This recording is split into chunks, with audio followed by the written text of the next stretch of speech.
I'm Margaret Sturmey and I'm the HR Manager of Guildcare. My name is Chris Walton-Turner and I've got a very grand title, HR and Organisation Development Director. My name is Penny Daly. I'm the Regional Recruitment Manager for Allied Healthcare. We are predominantly a domiciliary organisation, so we go into people's homes, but we also can specialise in special clinical needs as well as learning disabilities, children's services. We can also offer respite and dementia awareness. We are a care home provider primarily, and we have obviously care assistants.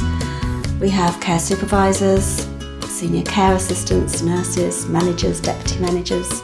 We have a housekeeping team with a home manager and housekeeping assistants, domestics. There's catering. In the offices we have HR, finance, communications, fundraising. We have transport. We have day centres where we have support workers. We have our children's centre. We have our shops, retail. We have domiciliary care who go out into the community and help people in their homes. So there's a wide variety of roles available at Guildcare. I think people need maybe at least some qualifications in literacy and numeracy, so maths and English. But apart from that, we very much have the approach of we want to recruit people for their attitudes and for their values because we can train the skills. So it's really once someone comes into the organisation that we will then help them to work towards qualifications.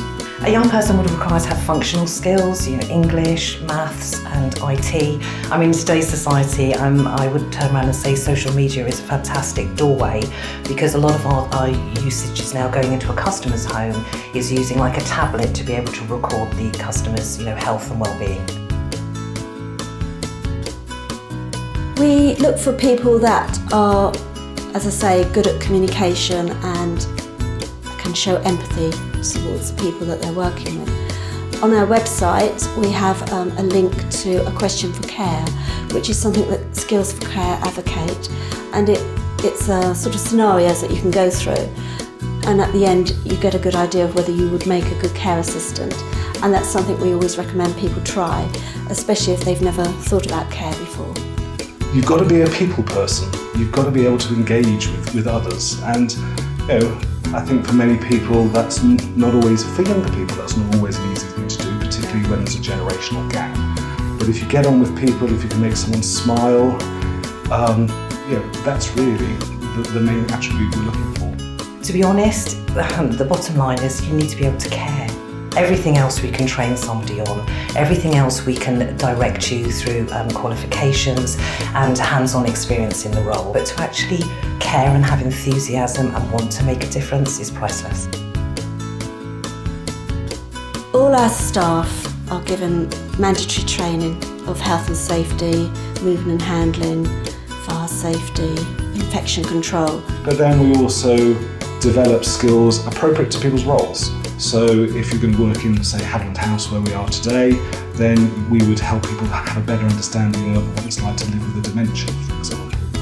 But for others, working in the events team or community fundraising, then there would be a different set of training that we would put people through. When you start with the organisation, we offer you a 4-day induction programme.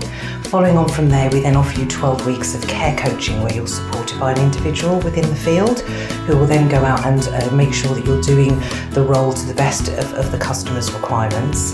After that, we then go ahead and offer you QCF levels 1s, 2s, 3s, 4s, 5s. You can then diversify your role, go into the office environment, do scheduling. You can go out into the field and be a field care supervisor. Some of our care workers have actually used it as a stepping stone to go into social work, nursing, and we've also got sort of clinical packages as well. Lots, it depends. We've got people who started as care assistants. In fact, the training manager today started as a care assistant in Guildcare some 20 years ago. So just because you might start in care doesn't mean to say that that's where you'll end up. And similarly the other way around, people might work in some of the back office functions but then decide, actually I want to move more into the care side. We have care assistants that come to us and then just come during, say, their university holidays whilst they're training to be doctors, teachers, nurses, occupational therapists. language and speech therapists. There are a wide variety of opportunities. The customer's face, once you've actually delivered that level of care, and they turn around and they say thank you. Because you might have walked into that customer's home and they might have been very, very unwell, and you have actually sort of supported them, you've made them safe, and they turn around and they say thank you, and that inner sense of overwhelming empowerment to say I made a difference is priceless. The bond you make with your team, everybody is really supportive. You're all trying, striving for that one goal, and it's really, even in my role in HR, you are really focusing on helping your residents to enjoy their life, to live it to their best ability.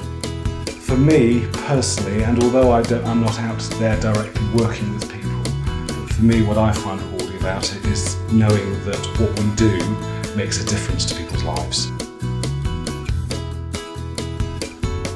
Give it a try.